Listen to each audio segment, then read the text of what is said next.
Film Nagar BJR Nagar బస్తీలోని ప్రభుత్వ ప్రాథమిక పాఠశాల మురుగునీటిలో నిండిపోవడంతో పాటు భూమిలోకి కుంగిపోవడంతో మూతపడింది. 5 నెలల క్రితం మళ్లీ పాఠశాల భవన నిర్మాణ పనులు ప్రారంభించారు.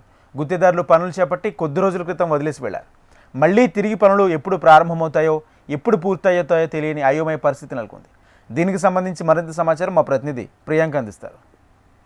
బంగారు భవిష్యత్తుకు బాటలు వేయాల్సిన ప్రభుత్వ పాఠశాలలు నిర్వహణ లోపాల వల్ల ఎందుకు పనికిరాకుండా పోతున్నాయి. ప్రజెంట్ మనం ఇక్కడ ఫిలింనగర్ దగ్గర ఉన్న బీజార్ నగర్లో ఉన్నాము. ఇక్కడ చూసుకున్నట్లయితే కూడా గతంలో అంటే దాదాపుగా 2 దశాబ్దాల క్రితం ఇక్కడ ఒక ప్రాథమిక పాఠశాల ఉండేది. అంటే ఇక్కడ 5th క్లాస్ వరకు కూడా దాదాపు 1st క్లాస్ నుంచి 5th క్లాస్ వరకు ఇక్కడ పిల్లలు విద్యను అభ్యసించేవారు. అయితే ఇక్కడ చూసుకున్నట్లయితే కూడా అంటే ఎటువంటి ప్రణాళిక లేకుండా లోతట్టు ప్రాంతంలో ఈ స్కూల్ని అయితే అప్పటి అధికారులు అయితే దీన్ని నిర్మించారు. అయితే ఇక్కడ నిర్మించినప్పుడు చుట్టుపక్కల ఉన్న మురుగునీరంతా కూడా ఇళ్లలోని నీరంతా కూడా అలాగే వర్షం పడ్డప్పుడల్లా వరద నీరంతా కూడా స్కూల్లోకి వచ్చి చేరేది. స్కూల్ ఆవరణ అంతా కూడా నీట మునిగిపోయేది. దాంతోపాటు స్కూల్ అంతా కూడా నీటి మట్టం అయిపోయింది. కింద ఒక అడుగు అంతా కూడా మొత్తానికి అంత ఇంకిపోయినట్టుగా తయారైంది ఆ స్కూల్. దీంతో అప్పటి విద్యా అధికారులు ఏం చేశారంటే ఈ స్కూల్ని మొత్తం క్లోజ్ చేశారు. దీంతో చుట్టుపక్కల ఉన్న బస్తీ వాసుల పిల్లలంతా కూడా ఆ చుట్టుపక్కల ఉన్న ప్రైవేట్ పాఠశాలలకి అలాగే ప్రభుత్వ పాఠశాలలకి అయితే చేరిపోయారు. అయితే రొక్కాడితే కానీ డొక్కాడని ప్రజలు ఉన్నారు ఇక్కడంతా కూడా. ఇప్పుడు ఇక్కడ స్కూల్ని ఇక్కడ ఉంటే మాత్రం ఇక్కడ అందరు కలిసి చదువుకునేవారని ఇప్పుడు ఇక్కడ ఎటువంటి సదుపాయాలు లేకపోవడంతో స్కూల్ లేకపోవడంతో చుట్టుపక్కల ఉన్న ప్రైవేట్ పాఠశాలకు వెళ్ళి చదువుకోవాల్సి వస్తుంది కూడా వారైతే ఆవేదన వ్యక్తం చేస్తున్నారు. ఎన్నోసార్లు అధికారుల చుట్టూ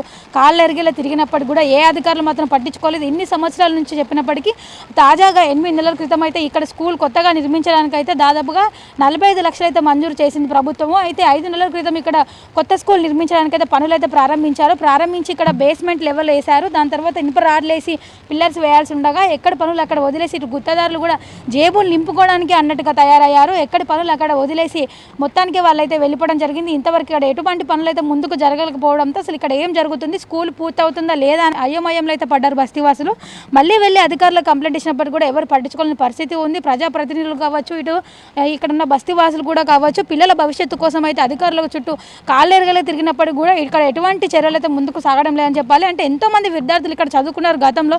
ఇప్పుడు చూసుకున్నట్లయితే కూడా అంటే దాదాపు ఇక్కడ 1st, 2nd క్లాస్ వరకు చదివి మళ్ళీ హైయర్ ఎడ్యుకేషన్ కోసం అంటే 3rd, 4th క్లాసుల కోసం అయితే మళ్ళీ వేరే స్కూల్కి వెళ్లాల్సిన పరిస్థితి ఉంది. ఎన్నిసార్లు చెప్పినప్పుడు కూడా అధికారుల తీరైతే మారడం లేదు. చుట్టుపక్కల లోతట్టు ప్రాంతం అవ్వడంతో చుట్టుపక్కల మురుగునీరంతా కూడా వచ్చి ఇక్కడికే చేరుతుంది. ఇప్పటికైనా సరే ఈ స్కూల్ బిల్డింగ్ని వీలైతే త్వరగా అంటే రానున్న విద్యా సంవత్సరంలోగా ఈ స్కూల్ బిల్డింగ్ని ఎంత త్వరగా వీలైతే అంత త్వరగా దీన్ని ప్రారంభించి పనులని పూర్తి చేసినట్లయితే కూడా ఇక్కడ ఉన్న విద్యార్థులందరికీ ఈ స్కూల్ ఎంతగానో ఉపయోగపడుతుంది. అలాగే చుట్టుపక్కల ఉన్న బస్తీవాసుల పిల్లలంతా కూడా వేరే స్కూల్కి వెళ్ళి చదువుకోవాల్సిన అవసరం లేకుండా ఇక్కడ తమ ఇంటి దగ్గర ఉన్న ప్రభుత్వ పాఠశాలలో వారు విద్యను అభ్యసించే అవకాశాలు ఉన్నాయి. కాబట్టి వెంటనే సంబంధిత అధికారులు స్పందించి ఈ స్కూల్ బిల్డింగ్ని వీలైనంత త్వరగా పూర్తి చేయాలని స్థానికులు కోరుతున్నారు.